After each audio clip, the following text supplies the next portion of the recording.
үй жағдайында сол балалық шақтың дәмі ауызда еритін тым тәтті емес нағыз карамель ириска конфеткаларын дайындадым. Алдымен ыдысымызға 500 грамм құйылтылған сүт, 1 кесе шекер, 100 грамм сары майымызды салып отқа қойып құйылғанша қайнатамыз. Бөлек ыдысымызға қант салып карамель дайындап аламыз. Бұл конфетті бір дайындап жеген адам қайта-қайта дайындап жегісі келетініне сенімдімін. Анау-мынау конфетті қаламайтын балдарымды жеп тауысты ғой.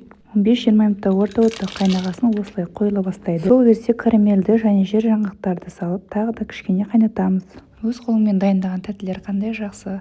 Сіз де балаларыңызға осылай тәттілер дайындап ұсынасыз ба? Бізде осылай қоюлы масса дайын болады. Оны көп ұзамай формамызға құямыз. Әйтпесе қатып қалуы мүмкін. 4-5 сағат салқын жерде қойсақ, формамыз қатып, конфеткамыз дайын болады. Ауызашарға жолдасыма шаймен ұсынғанмын ғой. Мынауың керемет екен деп мақтап жеді ғой. Рецепт ұнаған болса, лайк басып маған тіркеліп кетуді ұмытпаңыз. Парақшамда басқа да пайдалы рецепттермен бөлісіп барамын. Дайын конфеткаларымызды ыдысымызға салып, бөлме температурасында сақтап жей береміз. Сіздермен болған Альбина, сау болыңыздар.